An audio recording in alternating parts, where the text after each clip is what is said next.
Can you imagine a sitcom that premiered more than 50 years ago making all of America stop and reflect? All in the Family wasn't just any show, it was a cultural jolt using humor to uncover the tensions between generations.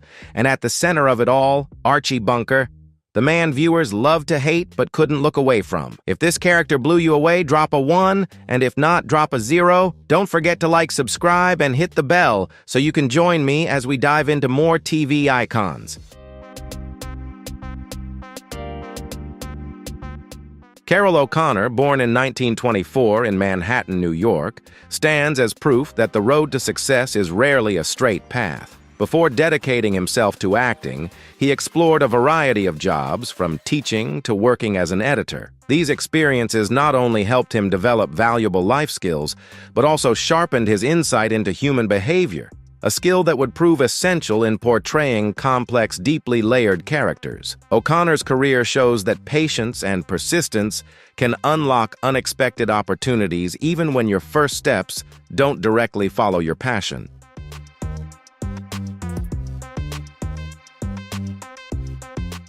Carroll O'Connor, born in 1924 in Manhattan, New York, stands as a testament to the fact that the path to success is rarely straight.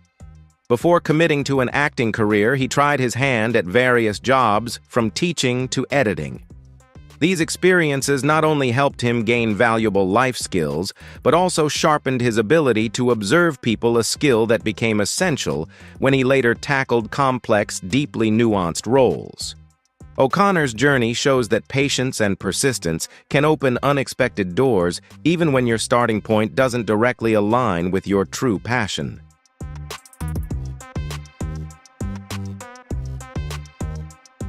Beyond the glitz and glamour of Hollywood, Carroll O'Connor's personal life had its own share of challenges and hardships. He and his wife Nancy adopted a son, and through this act of love he grew more thoughtful and compassionate, both in daily life and in his craft. His patience, care, and sense of responsibility as a husband and father provided the emotional grounding that helped him navigate personal struggles while also inspiring everyone who followed his journey.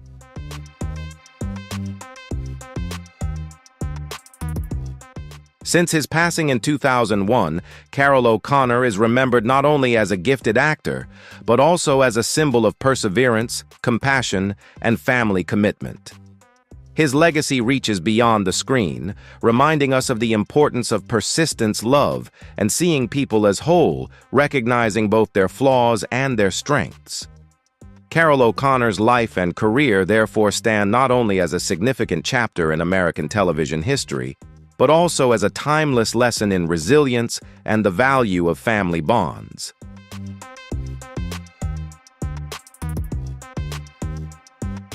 Jean Stapleton, born in 1923 in New York, exemplifies the perfect blend of artistic talent and warmth. Before achieving fame on television, she spent many years honing her craft in the theater, where she learned to observe and convey human emotions with nuance. These experiences enabled her to bring remarkable depth to the character of Edith Bunker, both humorous and deeply compassionate, fostering a sense of connection and affection with the audience.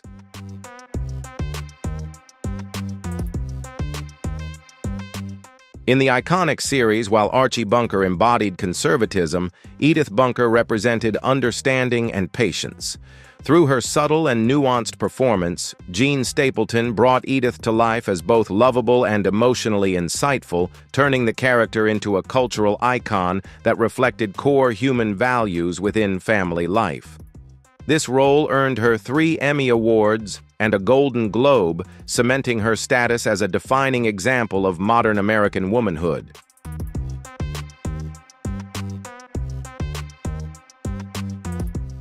In real life, Jean Stapleton was a devoted wife and mother, always balancing her family with her passion for the arts.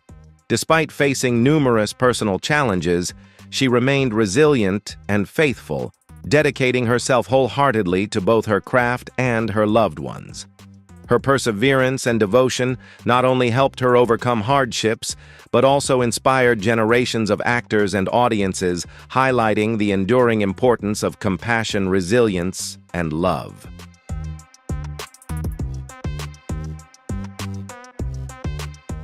When Jean Stapleton passed away in 2013, she left a legacy not only through her awards and unforgettable roles, but also through Edith Bunker, a character who showed the world the power of patience, understanding, and everyday love. Edith continues to live on in the hearts of audiences, reminding us that kindness and compassion leave a lasting mark extending far beyond the screen to become enduring values for generations to come.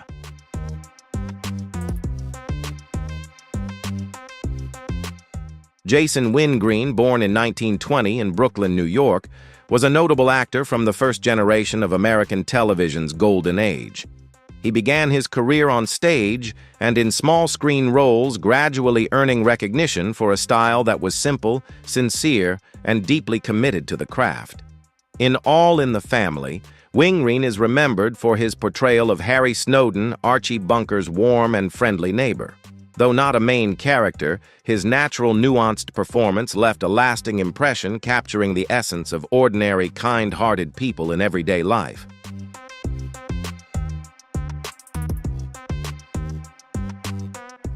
He began his career on stage and in small roles, earning recognition for a simple, sincere, and dedicated acting style. On television, Wingreen was best known for his role as Harry Snowden in All in the Family, Archie Bunker's friendly neighbor, bringing warmth and relatability to the show. Beyond TV, he also left his mark in cinema by voicing Boba Fett in Star Wars: The Empire Strikes Back, 1980. Though brief, his deep, resonant voice gave the character a mysterious and compelling presence. Jason Wingreen passed away in 2015 at the age of 95.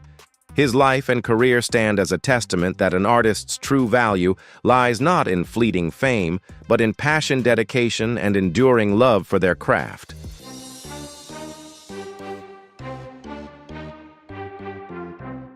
Isabel Sanford, born in 1917 in New York, stands as one of the most respected icons of 20th-century American entertainment. She entered the arts at a time when opportunities for women, especially women of color, were extremely limited. Yet through passion and perseverance, Sanford gradually made her mark on stage and television. Beginning with small roles, she won audiences over with her natural presence, expressive voice, and subtle emotional depth. Her journey serves as a powerful testament to self-belief and the drive to make a meaningful contribution.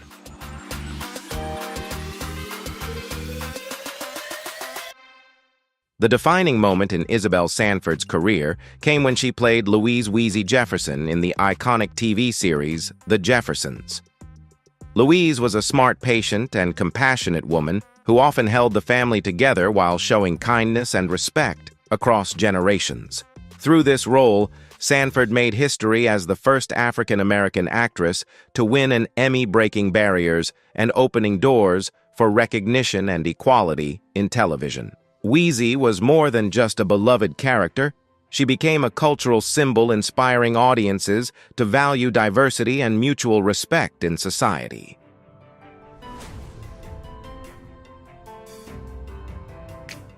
Off-screen, Isabel Sanford's life was a testament to resilience and courage.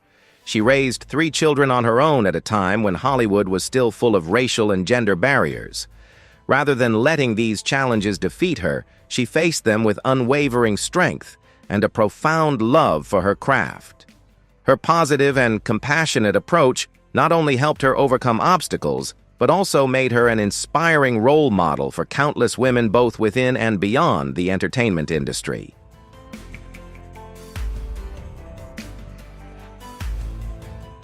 When Isabel Sanford passed away in 2004, she left behind a legacy that went far beyond awards and accolades. It was a legacy of determination, belief, and compassion values that continue to inspire generations of actresses, particularly those striving to make their mark in the arts.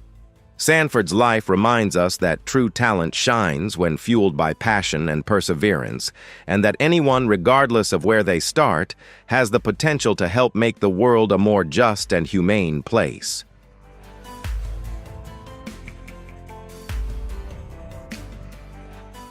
Sherman Hemsley, born in 1938 in Philadelphia, became one of the most recognizable and respected figures in American television.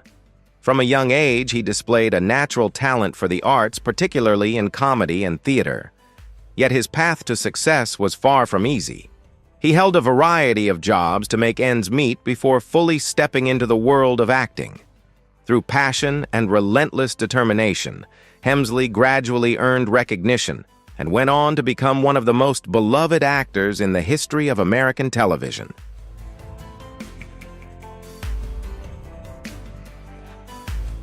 Sherman Hemsley is best remembered for his role as George Jefferson, a character who first appeared on All in the Family and later became the central figure of the spin-off series, The Jeffersons. George Jefferson represents a strong, independent man who deeply values hard work. Coming from a working-class background, he embodies the drive to succeed in modern society, proud, occasionally stubborn, yet resilient and full of heart. Through his charismatic performance, Hemsley brought depth to the role, making George Jefferson not only hilarious, but also genuine and relatable.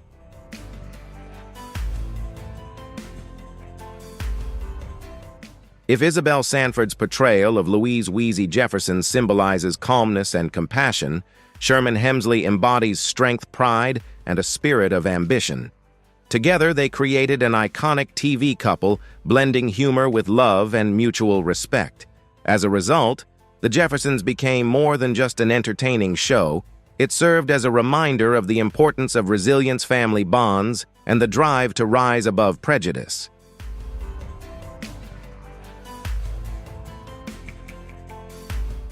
In real life, Sherman Hemsley led a simple life, staying out of the spotlight and dedicating himself fully to his craft. He earned the respect of his colleagues for his professionalism and was loved by audiences for his humility and commitment to self-improvement. Even up until his passing, Hemsley remained passionate about acting, a reminder that lasting success comes from dedication and a genuine love for one's work. Sherman Hemsley shows us that true success stems from passion and commitment. If his story inspires you, comment with a 2. If not, comment with a 5. Don't forget to like, subscribe, and turn on notifications so you won't miss the next video.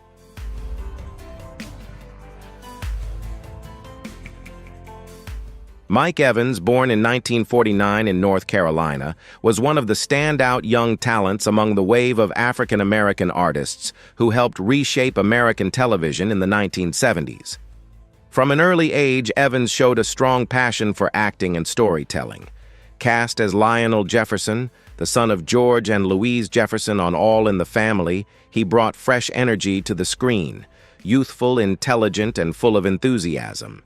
His character represented a new generation, confident, outspoken, and committed to equality, becoming a symbol of the progressive spirit in American society at the time.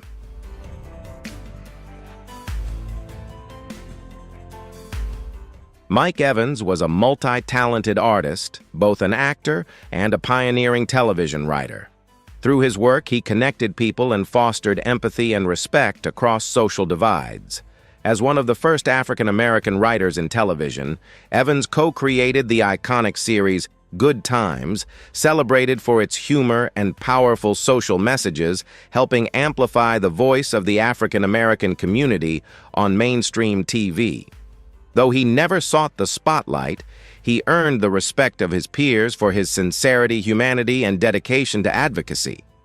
Mike Evans passed away in 2006 at the age of 57, leaving behind a lasting legacy of art and a commitment to equality and hope through storytelling.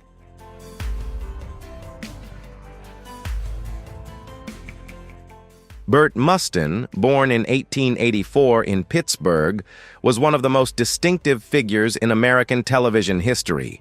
Remarkably, he began his professional acting career after turning 60, a rare feat in the entertainment world. Before that, Mustin led a modest life working in various jobs, but his love for the stage and his talent for bringing joy to others always burned brightly.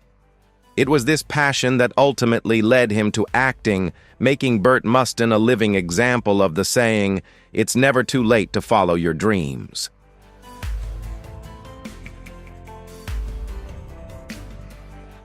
When Burt Mustin joined All in the Family at nearly 90, he brought a sharp mind and a naturally humorous acting style. The friendly elderly character he played quickly won over audiences with warmth, humor, and sincerity. Without relying on elaborate dialogue, Mustin conveyed charm through his expressions, smile, and gentle presence, creating moments of comfort and lightheartedness for viewers. In a show often tackling tough social issues, his appearances were a breath of fresh air, reminding everyone of kindness, community, and the simple joys of life.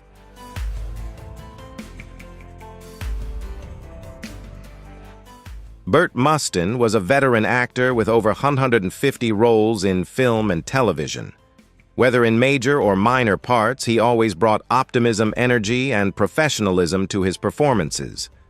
Beloved by both colleagues and audiences, he was admired for his humility, passion, and unwavering dedication. Mustin passed away in 1977 at the age of 92, leaving behind a remarkable artistic legacy and proving that age is never a barrier for those who truly love their craft.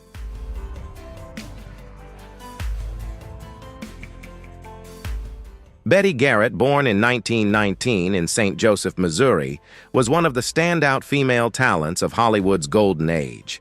From an early age, she showed a natural gift for the arts and a deep passion for the stage. Garrett began her career in Broadway musicals before moving into film, quickly making a name for herself with her charming, witty, and vibrant performances. In a time when opportunities for women in the arts were limited, Betty Garrett proved that talent and determination could help a woman thrive in even the most challenging corners of the entertainment industry.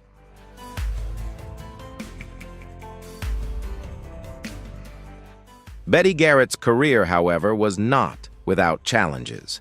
During Hollywood's politically charged era, she was blacklisted and faced a decline in film opportunities despite having done nothing wrong. Rather than giving up, she remained steadfast in her passion and convictions. Garrett continued performing in theater, taught aspiring artists, and maintained her love for the arts with unwavering dedication.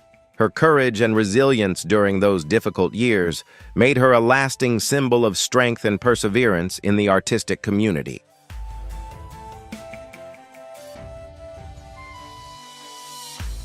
Betty Garrett's return to acting in midlife with the role of Irene Lorenzo on All in the Family marked a memorable milestone. Irene was a strong, independent, and witty woman, qualities that mirrored Betty's own character in real life. Through this role, she delivered both humor and a meaningful message about kindness, confidence, and the evolving role of women in society. With her natural and nuanced performance, Garrett made Irene Lorenzo one of the most cherished supporting characters in the series.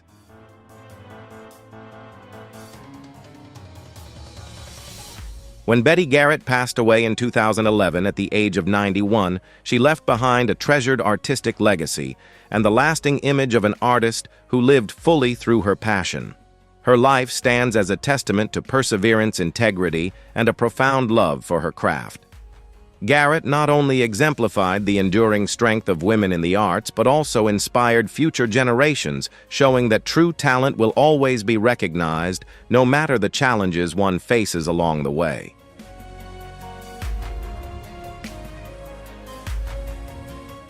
Bob Hastings left a lasting mark with his role as Tommy Kelsey in All in the Family 1971, portraying a warm and genuine bar owner. Throughout his career, he appeared in numerous television shows, including McHale's Navy, and became a talented voice actor, most famously voicing Commissioner Gordon in Batman the Animated Series. Hastings's career spanned multiple fields, reflecting his passion and unwavering dedication to the arts. Though his appearances as Tommy Kelsey were limited, his portrayal brought authenticity and warmth, enriching the show's depiction of everyday life.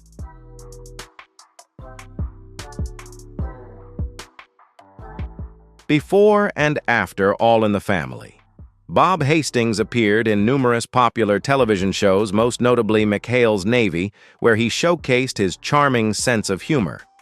He was also an exceptional voice actor, famously providing the voice of Commissioner Gordon in Batman the Animated Series.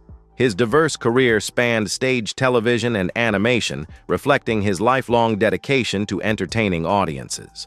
Bob Hastings passed away on June 30, 2014 in Burbank, California, at the age of 89. He left behind a rich artistic legacy, and his family takes pride in his work ethic and love for his craft. With over 6 decades of experience and hundreds of roles, Hastings remains a shining example of passion, perseverance, and commitment to the arts, leaving a lasting impression on generations of viewers.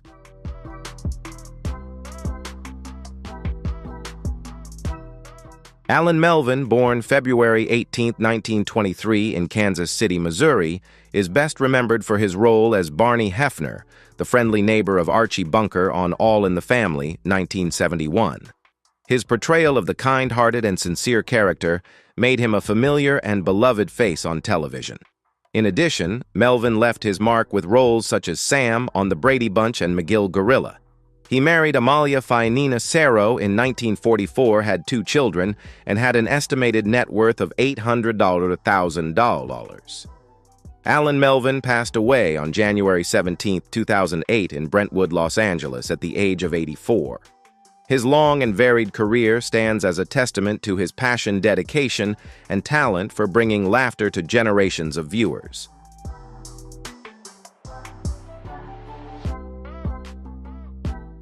Vincent Gardenia, 1920–1992, was a talented Italian-American actor who found success on stage, television, and film. He began his career performing with a family theater troupe in Brooklyn, quickly establishing his natural and deeply expressive acting abilities. In 1973, Gardenia made a lasting impression with his role as Frank Lorenzo, the cheerful neighbor on All in the Family, bringing humor, relatability, and warmth to the screen. Over his career, he won a Tony Award and earned nominations for both an Oscar and an Emmy, demonstrating his enduring appeal across multiple artistic fields. Vincent Gardenia passed away in 1992 at the age of 72, leaving a rich legacy and being honored with Vincent Gardenia Boulevard in Brooklyn, a tribute to a life devoted to his craft and kindness.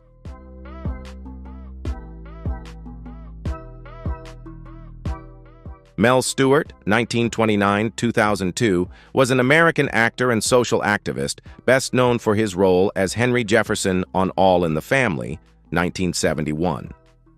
He made a lasting impact with performances that were strong, humorous, and deeply meaningful, reflecting the social and racial issues of his time. Beyond his work in the arts, Stewart was a passionate advocate for equality, believing in the power of art to inspire societal change. He passed away at the age of 72, leaving behind a legacy of integrity, justice, and a profound love for the arts. His life stands as a reminder that honesty, integrity, and a commitment to justice are timeless values both on stage and in everyday life.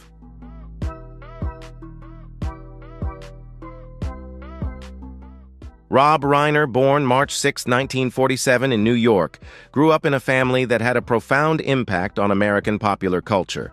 His father, Carl Reiner, was a celebrated writer, director, and actor, inspiring Rob to pursue the arts from an early age. Despite the prominence of the Reiner name, Rob forged his own path, relying on talent and hard work rather than family reputation.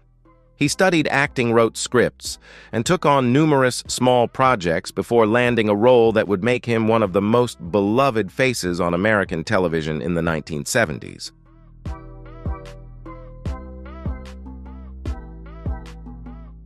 In 1971, at just 24 years old, Rob Reiner took on the role of Michael "Meathead" Stivic in the iconic television series All in the Family.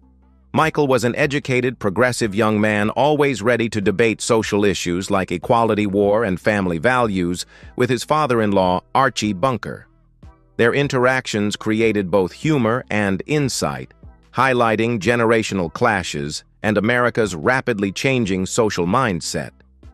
Reiner's performance earned him 2 Emmy Awards and cemented him as a symbol of a younger generation unafraid to question authority and speak their minds.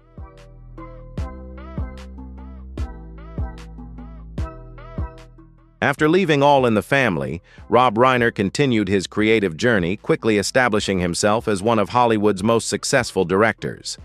He helmed a series of classic films, including When Harry Met Sally, 1989, A Few Good Men, 1992, Stand By Me, 1986, and The Princess Bride, 1987 movies, celebrated for both their artistry and their deep exploration of human themes. Reiner is known for a subtle directorial style that emphasizes character depth while blending entertainment with meaningful social messages. His career stands as a testament to the vision of an artist who successfully transitioned from actor to filmmaker, leaving a lasting impact on the industry.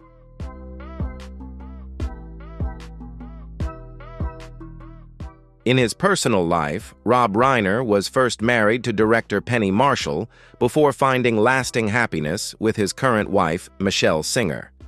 He shares a close bond with his adopted daughter, Tracy Reiner, who has also pursued a career in the arts, continuing the family's creative legacy. As of 2025, at age 78, Reiner remains active in the film industry and engaged in social causes, particularly human rights and education. With an estimated net worth of around $200 million, he is celebrated not only for his remarkable career, but also for his commitment to community and social responsibility. His life demonstrates that art can entertain while also inspiring and driving positive change in society.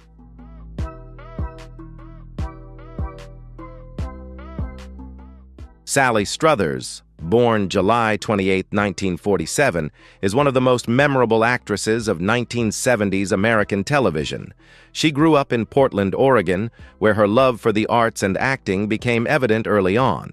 Before rising to fame as Gloria Bunker Stivic Struthers honed her craft on stage and in smaller television roles, showcasing both her versatility and strong work ethic. This dedication and talent laid the groundwork for her later successes in her career.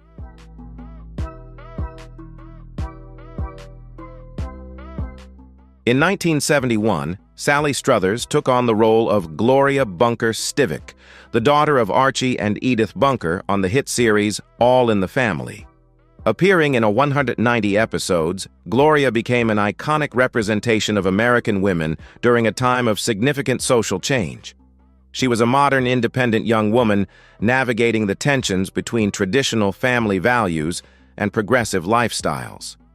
Struthers' performance earned her 2 Emmy Awards and helped highlight the increasing visibility and influence of women in American society during the 1970s.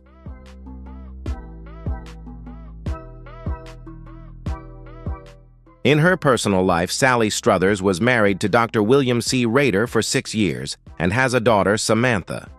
Despite personal challenges, she has remained deeply committed to the arts, continuing her work in theater and television, while also engaging in community service. Struthers has shown that art is more than a profession. It's a way to express ideas, inspire others, and connect meaningfully with audiences.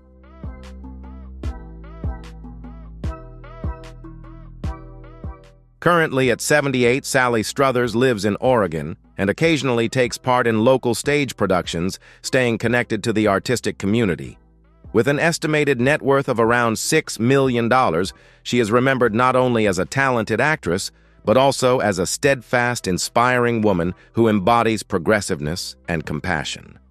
Struthers' legacy stands as a testament to the power of art to reflect society and inspire generations of viewers.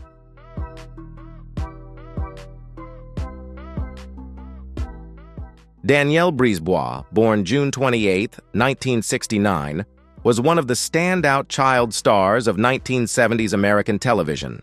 Hailing from Brooklyn, New York, she displayed an early talent for acting and a strong passion for the arts. Before gaining fame on All in the Family, Brisebois appeared in various television shows and commercials, building valuable experience that laid the groundwork for her long-lasting career. Her dedication and natural talent made her one of the most beloved child actresses of her era.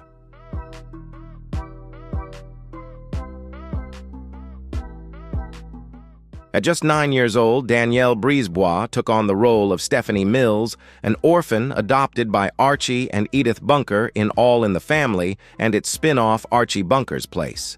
Stephanie brought touching, humorous, and heartwarming moments to the screen, helping audiences better understand the themes of diverse family dynamics and love that transcends differences. This role made Brisebois a beloved child star remembered fondly by viewers of all ages.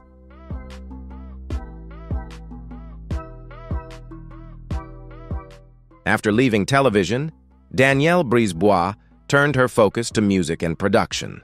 She became a talented singer-songwriter and producer, collaborating with numerous well-known artists and achieving notable success in the music industry.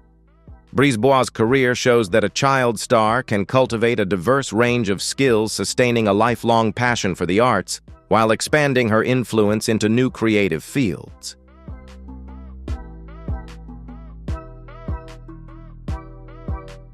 Currently at 56, Danielle Brisebois lives in Los Angeles with her husband Nick Lashley and their twin daughters.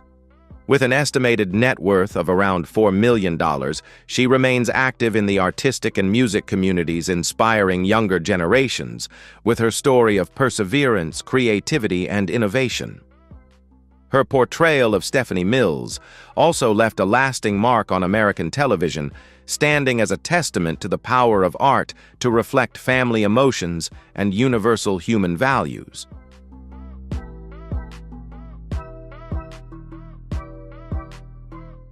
All in the Family wasn't just a show, it was a mirror of American society, showcasing people who, through their talent and heart, left an unforgettable mark.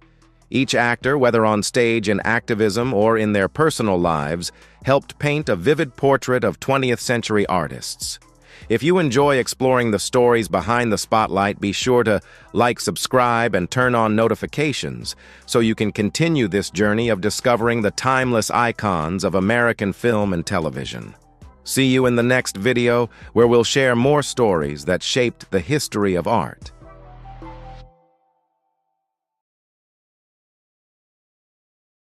Behind the sparkle of Bewitched were stories fans never knew. Beneath Samantha Stevens' smile were real struggles, loneliness, and the wish to just be herself. Could the on-screen magic really hide off-screen pain? If you've ever wondered what lay behind the laughs, this video is for you. Do you think every perfect image hides a story? Comment 1 if yes, 0 if you think it's just magic. Like, share, and subscribe to uncover more secrets of TV's greatest legends.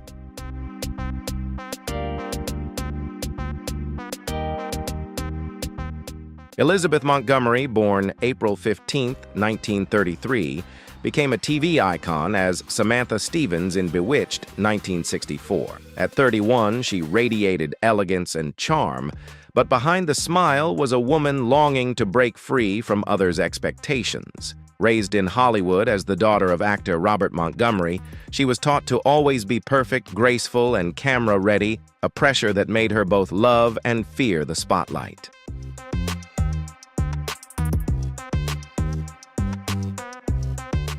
For Elizabeth, playing Samantha was more than comedy.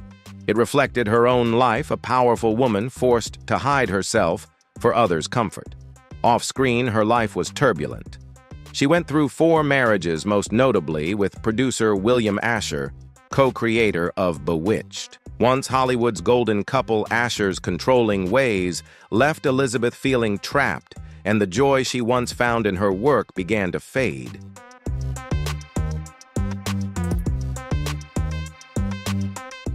By the final seasons, Samantha's sparkle had dimmed. Elizabeth was exhausted.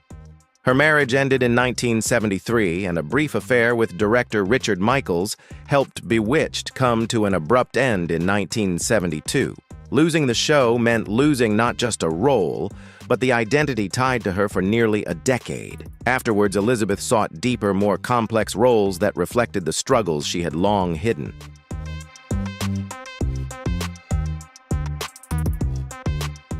Elizabeth made a strong impact with roles like Lizzie Borden in The Legend of Lizzie Borden and a rape survivor in A Case of Rape. These performances earned critical acclaim and let her explore raw human truths far beyond the perfect witch image. Her personal life remained turbulent, though her fourth marriage to actor Robert Foxworth brought her some peace. Her relationship with her children, however, was sometimes distant, shaped by her hectic past.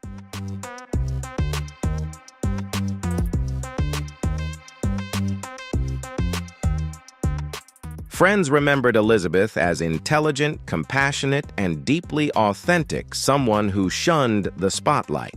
In the early 1990s, she was diagnosed with colorectal cancer, but chose privacy, spending her final months peacefully with loved ones in Beverly Hills. The disease progressed quickly, yet she faced it with the same calm grace that fans had loved in Samantha.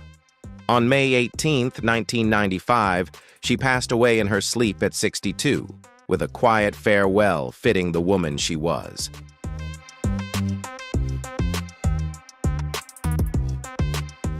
Dick York, born September 4, 1928 in Fort Wayne, Indiana, became the charming, witty husband on Bewitched. When the show premiered in 1964, 36-year-old York radiated humor and magnetism. On screen, he was the everyman in a magical world, but off-screen his life was marked by pain, resilience, and hardship. He began performing as a child during the Great Depression, using his voice on radio programs to help his family survive tough times.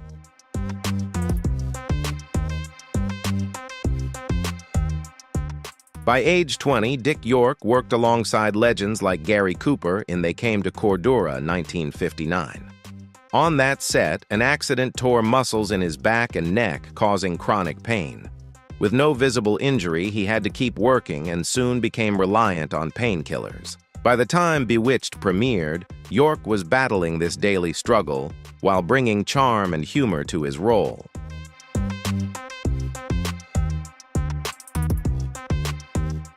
Dick York kept acting smiling and making Darren Stevens appear cheerful and loving.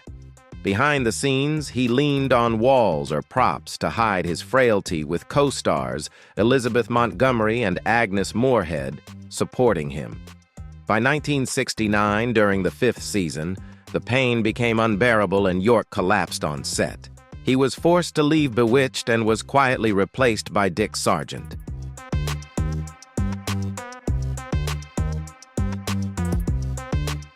There was no farewell episode. York's Darren Stevens simply disappeared, and so did his spotlight.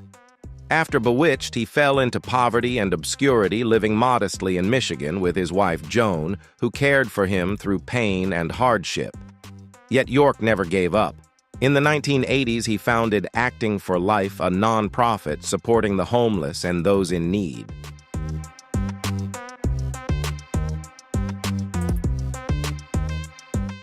Even with emphysema and tethered to an oxygen tank, Dick York continued fundraising, giving interviews, and helping others from his sickbed. He spent his final years showing compassion and resilience. On February 20, 1992, he passed away in Grand Rapids, Michigan at 63 from complications of emphysema, a result of decades of heavy smoking. In his last moments, he held the hand of his wife, who had stood by him through it all.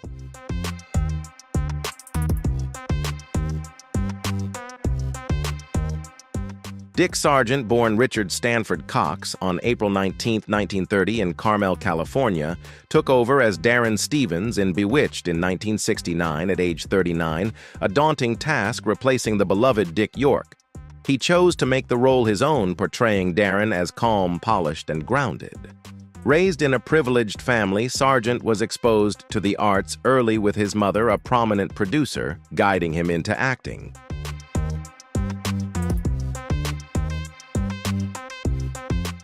After graduating from Stanford with a drama degree, Dick Sargent moved quickly into Hollywood, appearing in shows like Gunsmoke, The Tammy Grimes Show, and Leave It to Beaver.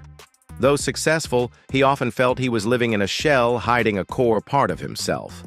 When he replaced Dick York as Darren Stevens, he fully understood the pressure audiences loved the original, and any change risked backlash.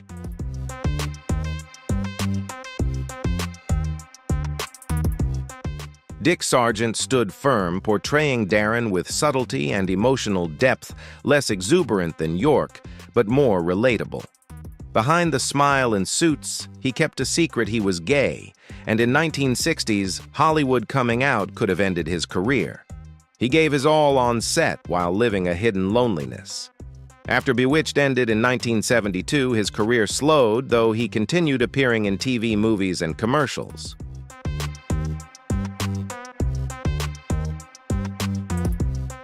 Dick Sargent never found another role as impactful as Darren. Behind the smiles, he often struggled with depression caught between fame and hidden truth. In 1991, at over 60, he came out as gay on National Coming Out Day, saying, "I'd rather lose my job than lose myself." It was both a personal declaration and an inspiring message for those striving to live authentically.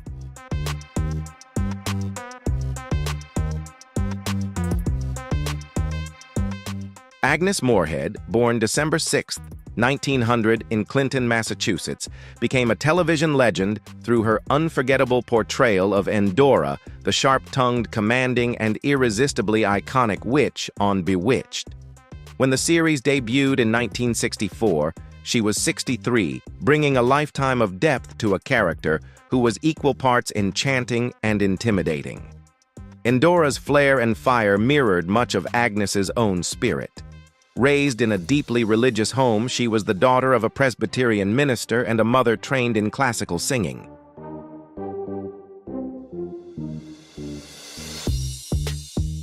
From a young age, she was taught discipline, faith, and a deep respect for language. She developed a strong passion for literature and theology interests that later gave her performances their distinctive depth.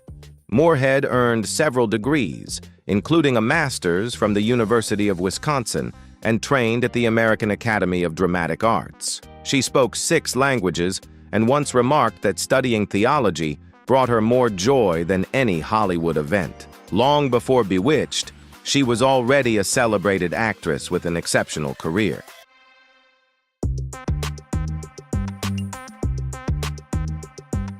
Agnes Moorehead first gained major attention in Orson Welles' Citizen Kane 1941, then became a standout star of radio's golden age, voicing dozens of memorable characters.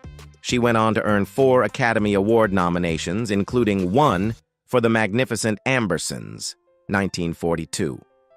When she was offered the role of Endora on Bewitched, Moorehead hesitated at first, feeling a light sitcom about household magic didn't match her scholarly background or stage training. But the cast, especially Elizabeth Montgomery, ultimately convinced her to join.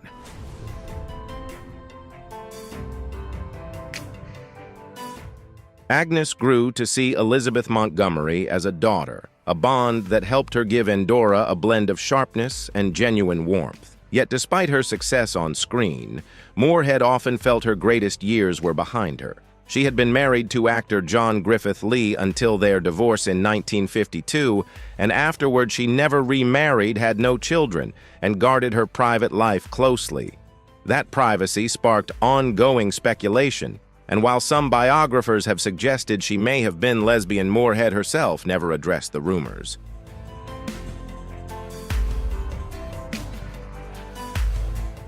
Rather than explain herself, she simply chose to live authentically independent, intellectual, and unapologetically proud. By the early 1970s, Moorehead began experiencing serious health problems. In 1972, she was diagnosed with uterine cancer, a condition she believed was linked to filming The Conqueror, 1956, near a nuclear test site in Utah. Many others from the production, including John Wayne, later developed cancer as well, turning the film's location into one of Hollywood's lingering tragedies. Even as her illness progressed, Agnes refused to leave the stage, giving her final performances with every ounce of strength and passion she had left.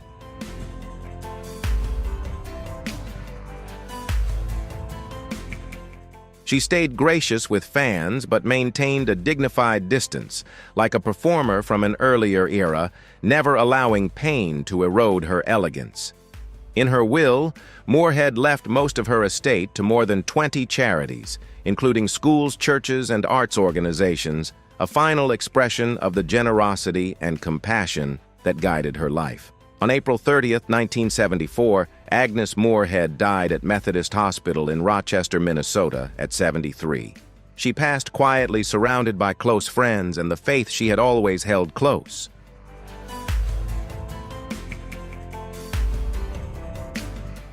David White, born April 4, 1916, became instantly recognizable to millions as Larry Tate, the slick, witty, ever-changing advertising executive who could pivot faster than any campaign on Bewitched. He was 48 when the show launched in 1964, bringing his own easy charm to a character both endearing and hilariously opportunistic. Yet behind that bright on-screen grin was a very different man, quiet, reflective, and carrying private sorrow. Long before Bewitched, White had already forged an impressive artistic path.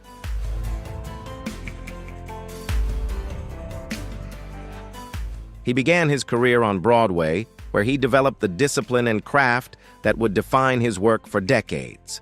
During World War II, White served in the U.S. Marine Corps, an experience that shaped his calm, steady presence. After returning home, he moved into film, appearing in acclaimed movies like Sweet Smell of Success, 1957, and The Apartment, 1960.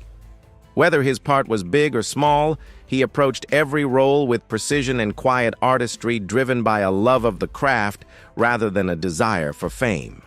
But behind his professional success, David White's personal life was marked by deep loss.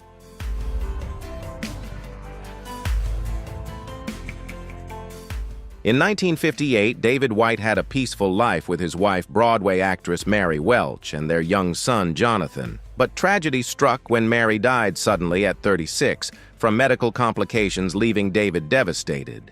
He never remarried and withdrew from public life, devoting himself to his son and his work in an effort to fill the enormous void her loss left behind. On the Bewitched set, colleagues admired him for his professionalism, punctuality, and modesty. He avoided parties and publicity, preferring to do his work well and return to the quiet home he kept for his son.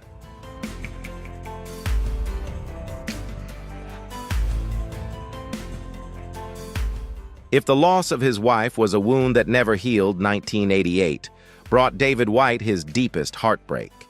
His only son, Jonathan, was killed in the Pan Am Flight 103 terrorist attack over Lockerbie, Scotland, at just 33.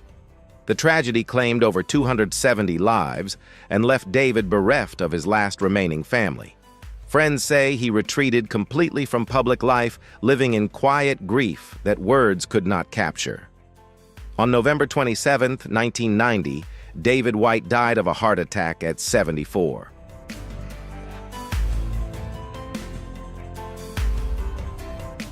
There was no grand funeral, no crowd to see him off, just a quiet farewell, much like the life he led. His ashes were scattered in the Pacific Ocean, which he once called the most peaceful sky a person could find. David White may not have left behind major awards, but his true legacy endures: a devoted artist, a loving father, and a man who chose kindness over fame. To audiences, he will always be the charming, witty Larry Tate.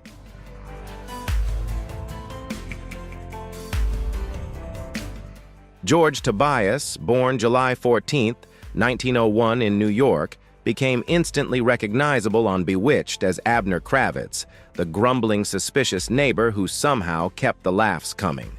When the show debuted in 1964, Tobias was 63, a seasoned actor with decades of experience from the Yiddish stage to Hollywood. With his natural comic timing and quiet understanding of human nature, he made Abner the quintessential everyman, perpetually bewildered by the magical chaos around him.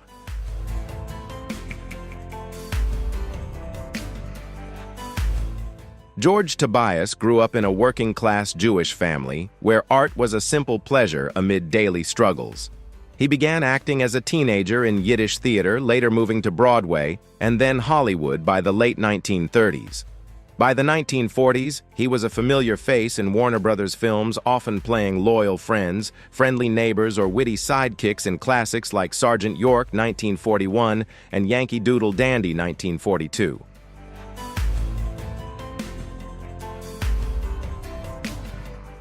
Though never a leading man, George Tobias was remembered for his authenticity, charm, and warm presence, a true audience's man.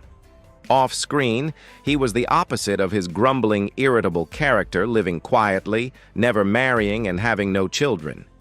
In a Hollywood of noise and glamour, he chose solitude in a modest Hollywood Hills home, spending his days reading, listening to classical music, and caring for his beloved cat. Rumors of a secret romance, or that he may have been gay, circulated, but Tobias never addressed them.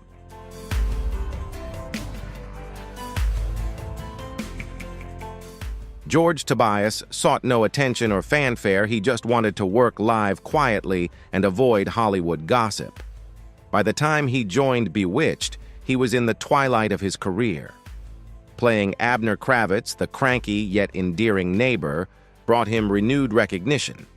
His comic chemistry with the two actresses who played Gladys Kravitz, Alice Pierce until 1966, and later Sandra Gould, became a show highlight. Off-screen, however, Pierce's death from cancer left Tobias deeply saddened.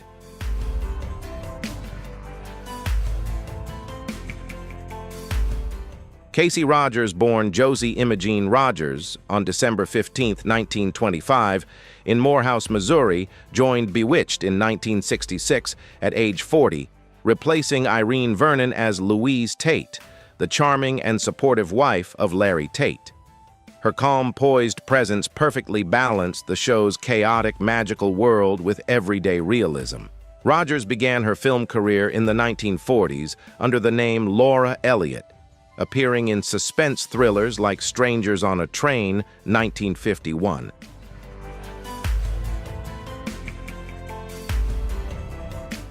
With her radiant looks, dazzling smile, and classic elegance, Casey Rogers was once tipped for stardom. But in a Hollywood unforgiving to women, especially after marriage, she was soon overlooked. By the mid-1950s, she stepped away from film to raise her children, a loving choice that paused her career.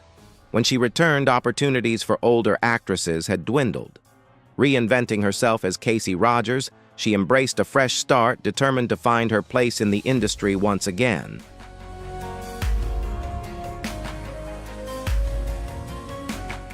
This marked a new chapter for Rogers. She gradually returned to audiences through TV guest roles, and in 1966, Bewitched offered her a breakthrough, replacing Irene Vernon as Louise Tate. The role revived her career and brought renewed recognition. With Casey's natural charm, Louise became a symbol of grace and sincerity, and her on-screen chemistry with David White made their marriage feel genuine. Louise wasn't just a gentle wife, she embodied compassion and loyalty.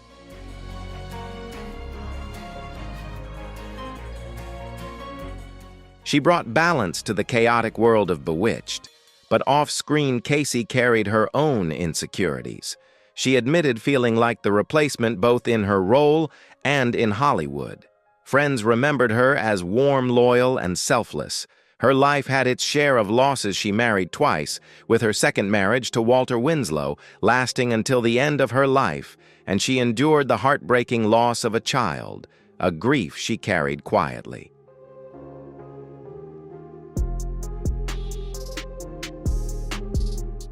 After Bewitched, Casey Rogers didn't fade from life. She found new passion in writing and motorsports. She co-authored books on off-road racing, a sport her son had loved, and became a vocal advocate for women in sports journalism, then a male-dominated field. This unexpected path reflected her curiosity and courage. In the early 2000s, she was diagnosed with throat cancer and later suffered stroke complications, yet she remained remarkably optimistic.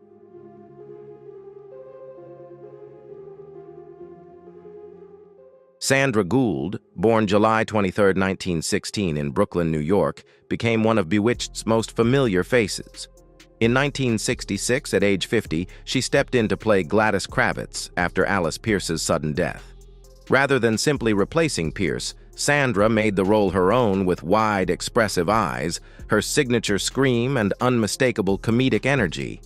Her artistic journey had begun at a very young age.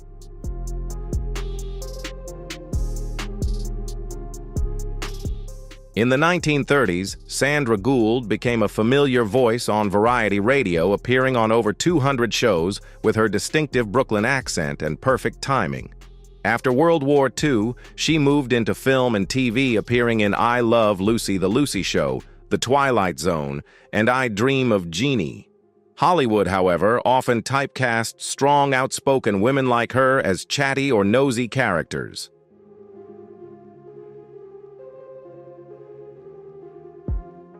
The nosy neighbor or complaining woman, these were the roles that made audiences laugh, but few knew the performer behind them. When Sandra joined Bewitched, stepping into a beloved role seemed almost impossible, yet she made Gladys her own. On screen, Sandra's Gladys was endlessly curious, always peeking through windows and screaming at magical events, only to be dismissed by her husband, Abner George Tobias. With Sandra's touch, the character became more than comic relief. It was iconic.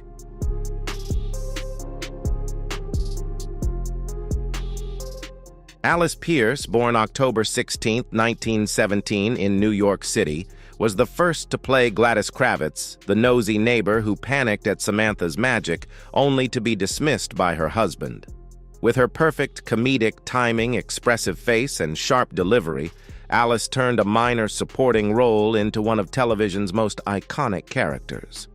Off-screen, however, her life was far from easy.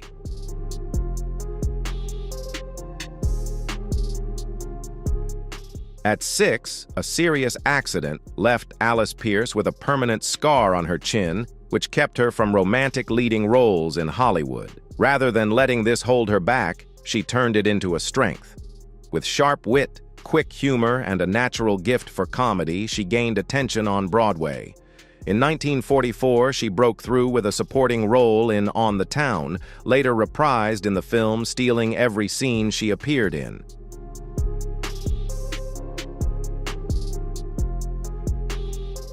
On stage and screen, Alice Pierce brought a charm rooted in sincerity and humanity. By the early 1960s, she was a familiar face in comedic supporting roles. When Bewitched premiered in 1964 at age 46, her talent truly shone. She transformed Gladys Kravitz from a nosy neighbor into a character full of curiosity, fear, and the courage to speak up. Few knew that during this time, Alice was quietly battling terminal ovarian cancer.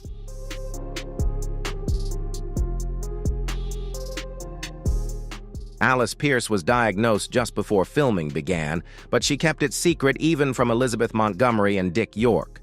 She arrived on set each day with a smile, delivering every scene flawlessly while hiding her pain. As her illness progressed, she refused to leave the show performing until she could no longer stand. Her perseverance made her a remarkable example of dedication and courage in the craft of acting.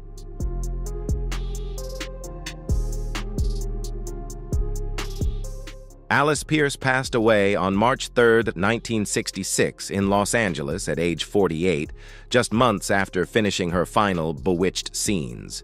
Few knew she had quietly endured pain and chemotherapy during filming. After her death, she was posthumously awarded an Emmy for her portrayal of Gladys Kravitz, honoring her talent, determination, and work ethic. She was laid to rest at Forest Lawn Memorial Park alongside many Hollywood legends.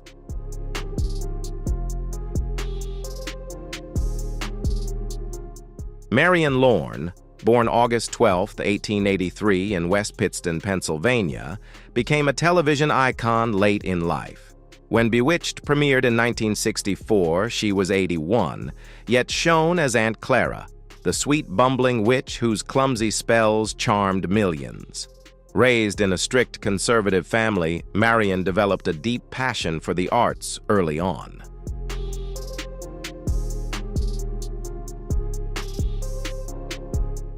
Marion Lorne studied at the prestigious American Academy of Dramatic Arts and became a respected stage actress, performing for decades on Broadway and London's West End. Known for her natural style and ability to make clumsy characters feel deeply human, she married playwright Walter C. Hackett and ran a theater with him in London. When Walter died in 1944, Marion was heartbroken and never remarried.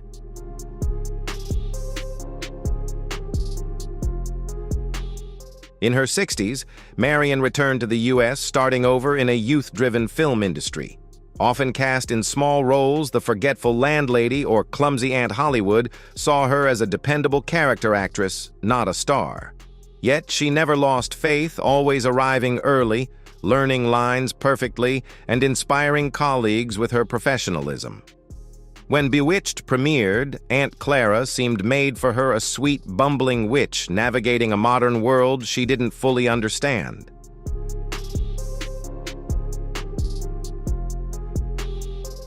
Though her magic often misfired, Aunt Clara's love for Samantha was pure, making Marion Lorne beloved by audiences. She even brought her own antique doorknobs to use as props, showing her dedication to the role. Elizabeth Montgomery said she was the kindest person I ever knew. When she walked into a room, the whole world seemed to soften. Despite declining health, Marion never missed a scene, always arriving on time, prepared and smiling.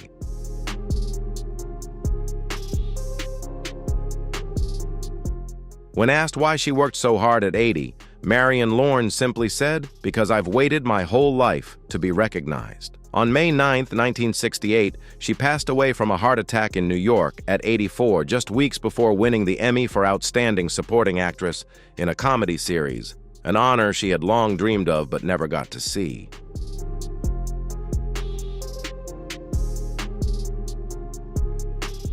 Bernard Fox, born Bernard Lawson on May 11, 1927, in Port Talbot, Wales, became famous as Dr. Bombay, the eccentric and flamboyant warlock physician on Bewitched.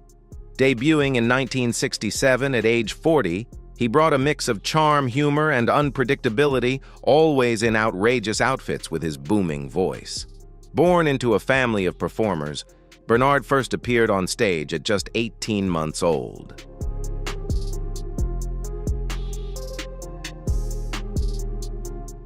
Bernard grew up surrounded by stage lights, backstage chatter, and laughter. During World War II, he served in the Royal Navy, developing calm, keen observation and quick improvisation skills that shaped his acting.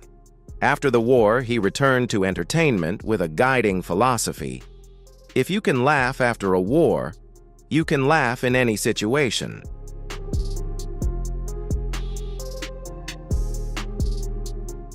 After the war, Bernard Fox gained notice on British and American TV for his distinguished voice, refined acting, and naturally aristocratic presence.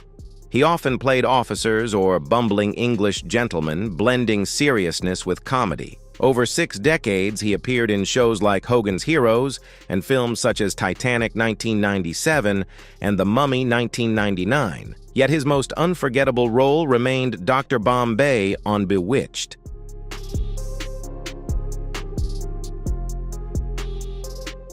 Dr. Bombay was the physician of the witching world, called upon whenever Samantha or Endora got into trouble, often prescribing absurd remedies that created even more chaos. With his flamboyant style, signature mustache, and booming laugh, Bernard made every appearance memorable. Though he appeared in only 19 episodes, fans considered him an essential part of Bewitched's charm. Off-screen, Bernard Fox was the opposite of his character. He lived, simply disliked crowds, and avoided Hollywood's glitzy party scene.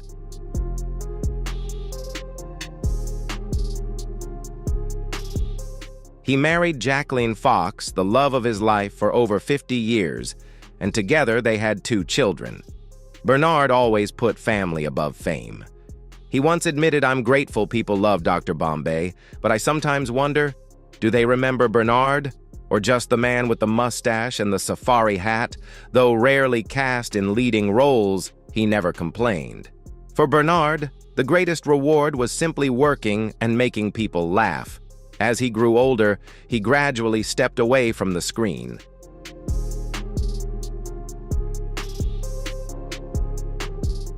He continued attending Bewitched fan gatherings, always cheerful, signing autographs and sharing behind-the-scenes stories full of laughter. By the 2010s, as his health declined due to heart disease, he chose to retire and live quietly with his family in California. On December 14, 2016, Bernard Fox passed away from heart failure in Van Nuys at the age of 89. He left this world peacefully, just as he had lived, gentle, private, and without the need for the spotlight. Bernard Fox embodied the golden age of television, a time when actors didn't need glamour to touch the hearts of their audiences.